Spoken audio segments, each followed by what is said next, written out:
No Robert Bolick para sa NLEX at walang Poy Eram para sa TNT kasi nasa SEA Games yung dalawa and they need to sacrifice for this game.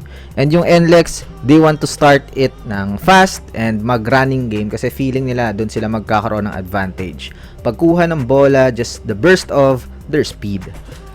Pero on the defensive end, hindi ganun yung effort nila. They just want TNT to take open shots, Gio Halalon with a 3-point shot, tsaka yung reads ng NLEX sa PNR actions, medyo slow kaya nakakapuntos yung TNT. Tsaka sa individual defense is kayang-kaya ni Calvin Oftana na butasan lang yung NLEX.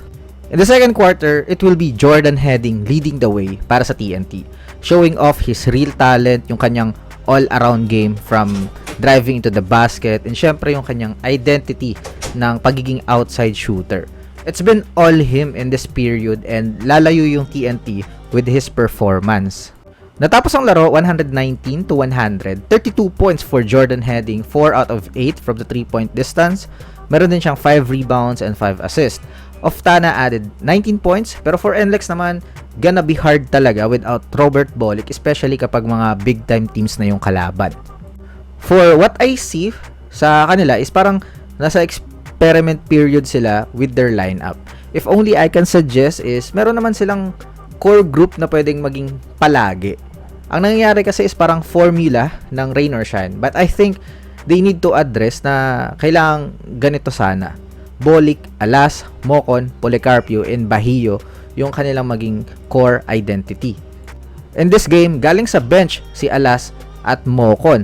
Last game, pinag-start nila si Onwubere. For me, magulo pa yung identity but they're still winning, but I don't see na this kind of setup will be a factor kapag playoff time.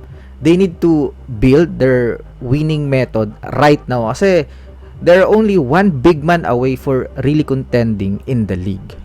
Sa second game, Blackwater versus SMB, and wala yung dalawang players ng bossing si Dolph Panopio at Abu Trotter dahil nasa SEA Games. Tsaka wala naman ng bearing ito for them. Eliminated na sila.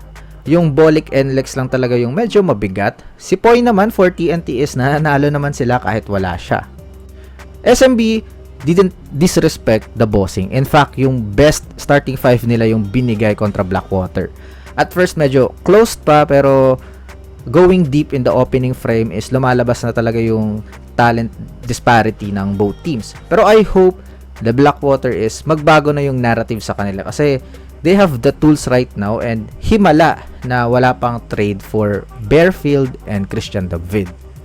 Nothing much to say in this game kasi nga non-bearing naman for the one team, pero siguro some positives for Blackwater is yung big men nila. James Una and Clifford Hopia getting good touches, and SMB pa yung kalaban with the best frontline in the league.